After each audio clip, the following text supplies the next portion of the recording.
Shalom, meus amigos.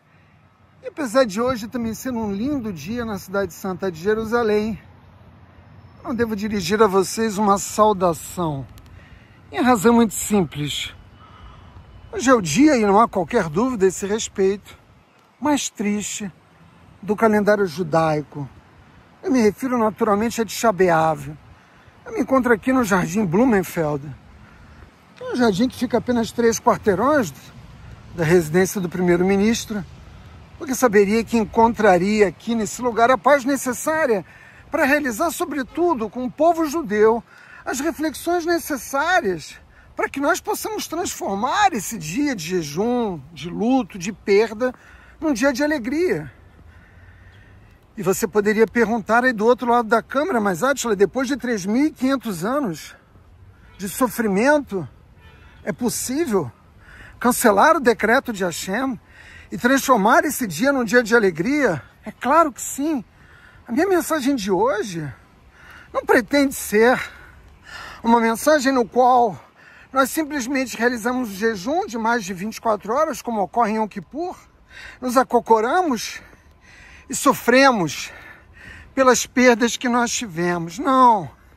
É necessário ter a esperança e realizar as transformações pessoais que podem nos conduzir a ter em Tisha B'Av uma data no qual nós não devemos mais manter o luto, mas celebrar, festejar a reconstrução do Beit HaMikdash.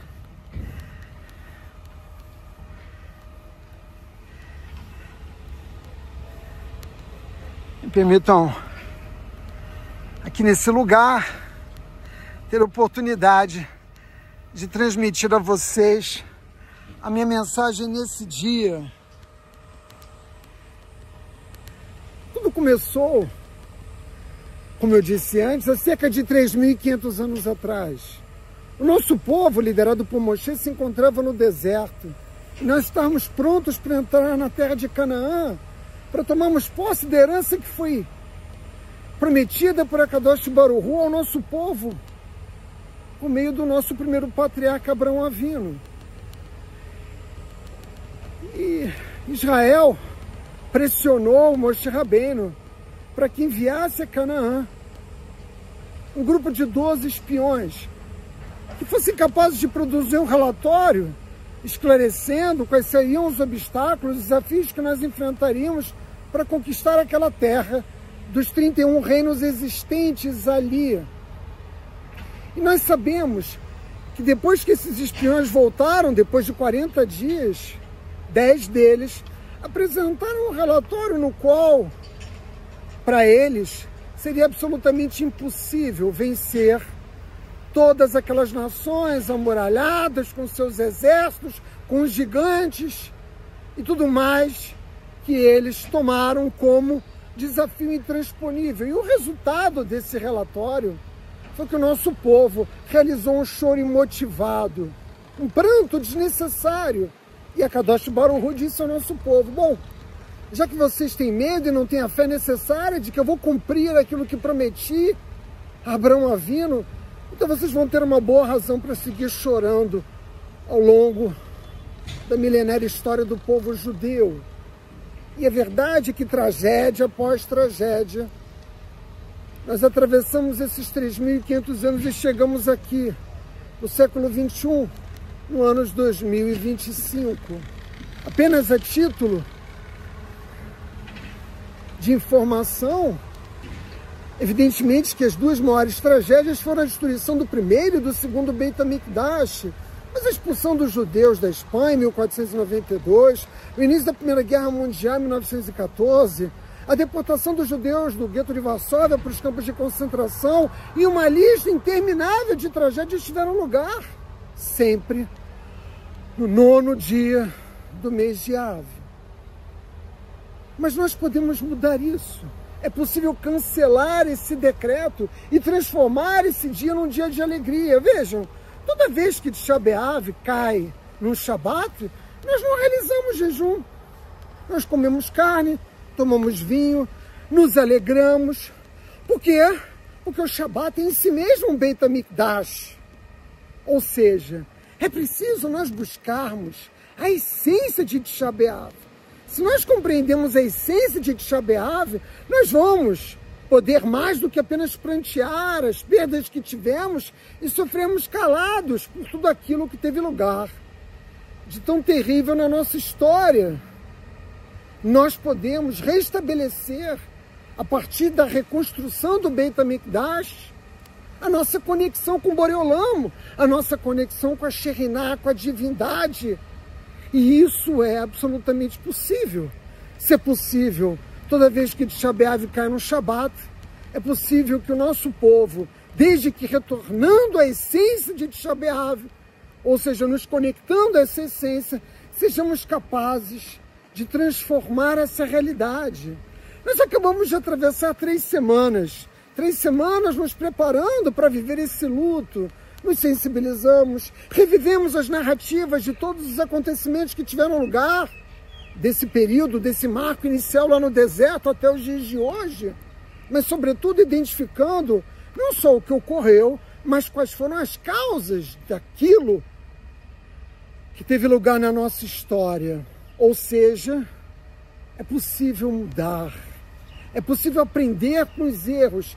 Se nós agirmos num contínuo luto, nós vamos perder de vista tudo aquilo pelo qual o nosso povo lutou. Na maior parte da história humana, de tudo aquilo que nós vivemos. E é por isso que o Talmud nos ensina que a cada geração que o Beit HaMikdash não é reconstruído, é como se nós mesmos fôssemos responsáveis por aquelas tragédias. Se isso é verdade, também é verdade que nós podemos mudar isso. Então por que não mudamos? Por que não conseguimos, em 3.500 anos, mudar isso? A causa principal da destruição do Beit HaMikdash, o segundo, foi Sinat Hinam, o ódio gratuito. Significa que nós ainda não estamos limpos, que nós ainda não estamos trabalhados no amor, que nós não conseguimos ainda modificar os nossos principais traços de personalidade. Para quê? Para oferecer um coração puro e limpo, não só para Deus, naturalmente, mas também para todo o nosso povo. Muitos acreditam que nós não reconstruímos o Beit HaMikdash por causa dos árabes no Monte do Templo, com aquela mesquita infame, ou porque não temos recursos para construir algo tão extraordinário como o Beit HaMikdash, ou porque não existe unidade interna no nosso povo. Não são esses os motivos. Essas razões não passam nem perto da verdadeira razão pela qual nós não tivemos a possibilidade de reconstruir a morada de Akadosh Baruch Hu no mundo físico. A verdade é que Akadosh Baruch Hu repousava, ou seja, a divindade repousava sobre o templo. Vocês podem imaginar a força dessa revelação, no qual todos aqueles do nosso povo que iam até o Beit HaMikdash podiam sentir a presença de Deus e a sua manifestação por meio de inúmeras formas, não só pelas palavras do Kohen Gadol, mas também pelos milagres revelados que tinham lugar no Beit HaMikdash. Vocês podem imaginar o nível de aproximação com Deus que nós tínhamos naquele momento histórico, algo que só pode ser experimentado por uma alma humana quando ela é levada desse mundo para os mundos espirituais. E eu pergunto a você, judeu que me ouve do outro lado da câmera, seu coração está limpo? Você já se limpou das emoções negativas, do ódio, da inveja, do mau julgamento, da arrogância? É óbvio que não. Se nós tivéssemos coletivamente sido capazes de extirpar dos nossos corações esses sentimentos, eu estaria gravando esse vídeo no Beit HaMikdash. Nós ainda temos um longo trabalho para extirpar de dentro de nós essas emoções, e essa é uma batalha feroz. Eu afirmo a vocês, porque eu também luto para extirpar dentro de mim esses sentimentos, para ter um coração puro, com amor, com empatia, com bondade, com paz, com irmandade no interior do povo judeu. Não são meras consígnias, são sentimentos, emoções comportamentos, traços de personalidade muito difíceis de serem alcançados, porque o mundo lança sobre nós desafios contínuos e nós continuamente nos afastamos desses objetivos.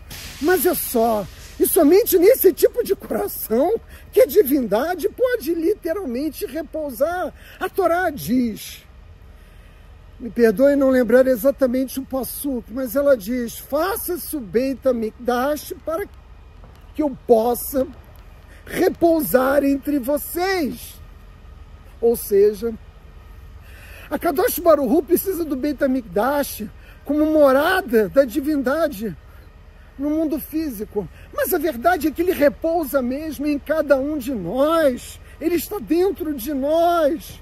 Para nós reconstruirmos o Beit HaMikdash físico, que poderia ser visto daqui mesmo, desse lugar onde eu me encontro, uma vez que daqui se pode ver as muralhas da Cidade Velha, e ele era simplesmente gigantesco. Para que nós possamos ter de volta a reconstrução física, nós precisamos ter um coração com melhores qualidades para receber Hashem.